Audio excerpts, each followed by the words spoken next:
back again for Extreme Faith and Fitness as we continue on with the P90X disc by disc tips and review. Today brings us to the most controversial disc of the P90X series, Yoga X. Many believers say that you should not do yoga. That's a non-Christian activity because of its undeniable roots in Eastern religion.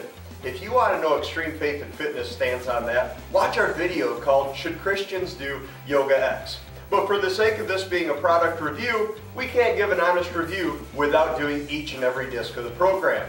So today we dig into Yoga X. Before you hear what we have to say, let's check out what Tony Horton has to say about Yoga X.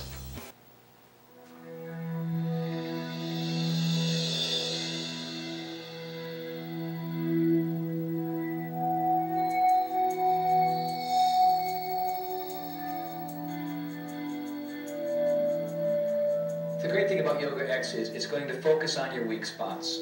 It gives you strength, flexibility, coordination, and balance, plus calmness of mind.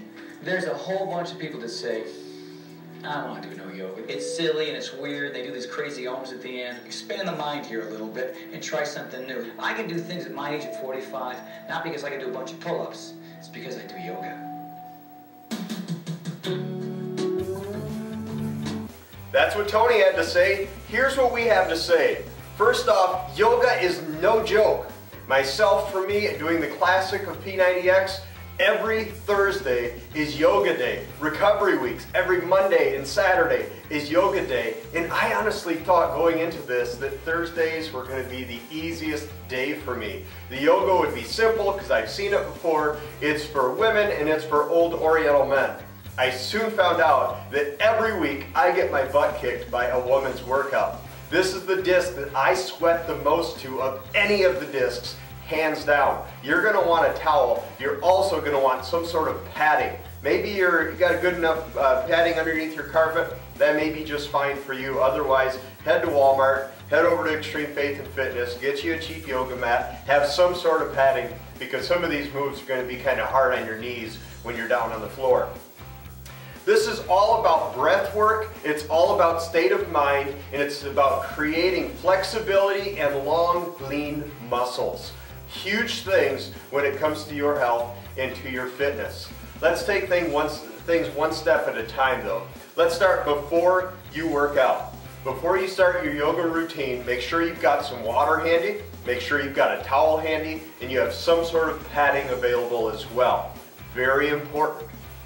Now, once the routine begins, very important to watch your breath work. Make sure that you treat this as a workout. All of your pressing, all of your moving, all of your sustaining happens on the exhale. Make sure you're exhaling in this video as well as every other workout that you do. You do the work on the exhale. And it's going to take a few times going through to learn your breathing sequence. As you learn your breathing sequence, your second stage is going to start falling into place, which is mental clarity, mind control. This is huge, mind over matter, because these positions will make you very uncomfortable and create a lot of pain in your body. Now, I know that it routinely says, over and repetitively says, clear your mind. I don't exactly know what clearing your mind means. Some people says that my mind's been clear for a long time, so I do this. I focus on everything except what my body is doing, because my body has become a battleground and is beating itself up and telling me to fall out of these postures, and I can't hold it 1 second longer, so I don't listen to my body. And I just focus on everything else that I do have to do during the day. I take my mind off of what I'm doing and I find out I can hold postures much longer than I ever thought that I could, as if I'm just focusing on the move. So get your mind right as well by thinking and powering through whatever the move is, because you will be hurting. Now, many people say that yoga itself is some sort of a spiritual experience. I personally, I just don't get that. I don't experience that or view it or do it in such a way that I get that out of it. Some say that it's just a stretch routine, which I can certainly follow as well, but it's also something more. In these postures are very much an artwork. And the way that you hold your body to keep these in good form is very much a art form. I want to give you just some illustrations, which, keeping this in mind, will really help you get the most out of your yoga experience and get the most into getting your form and your posture correct. For instance, a few of the things you're going to see routinely in this as you go through what's called a vinyasa sequence is what they call downward dog. Now, when I say this is an art form, lots of straight lines or very flowing lines. And all the movements to get from one posture to the next is to be very fluid, very liquid from it. But if you have your downward dog, you have yourself creating a mountain. And that's what it should be, is two completely straight lines. You've got your feet at one end, you've got your hands at the other end, your head is in the middle between your hips and your hands. Straight lines, straight lines. You're going to hear Tony say repeatedly to drive your chest down towards your toes. And that's what you have to do to get this straight line, the straight posture in there. Very important. You're going to see another move. It's called the crescent pose, which is the same thing. Again, you have straight lines, and you carry straight lines to yourself. Here you have foot, foot, head. Again, head is straight between hands and hip. Straight lines in all of this. Very important. Get straight lines. Don't get sloppy in any of this. Very important to get straight lines.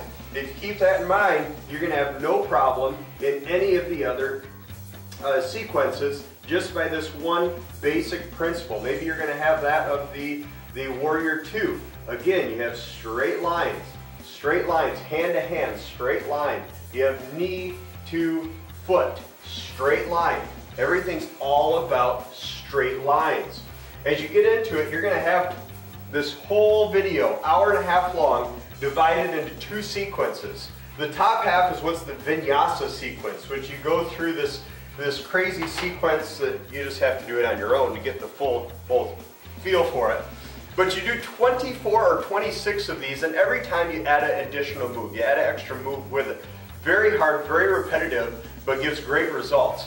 And then your second half, your second 45 minutes, goes through a balance sequence, a back sequence, a leg sequence, a belly sequence, and then a glorious cool down. Now, some people say an hour and a half. I just can't dedicate an hour and a half. And if you feel like you can't give an hour and a half every day to yoga, I want to tell you a secret. I can't afford that time either. I heard Tony himself say that he would be pleased if everybody just chose 45 minutes and not the same 45 minutes every single time. So I go off of what the man himself said when he had in mind putting this together.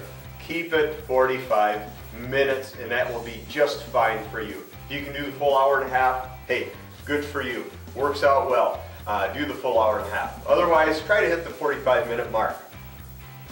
When you're all done with the sequence, after you get your first half, your second half done with things, one thing that's very important to remember on these days is nutrition. Now, on an average workout day, I burn between 500 and 9 to sometimes 1,000 calories. So anywhere between 500 and 1,000 calories I burn on an average day doing P90X.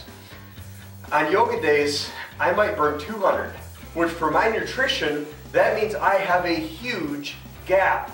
It means I have to watch every bite that I take on yoga days more than any other day.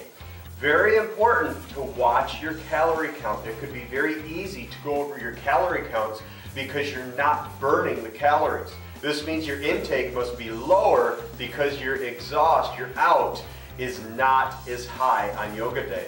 So very important, get your yoga correct. You're still going to want within the 20 minutes to half hour, because this is certainly a workout, you want to have something feeding your muscles, some sort of protein. Maybe not as much as other days, but you're going to need something to get back into your body and make sure you have consistent 5 to 6 meals throughout your yoga days as well.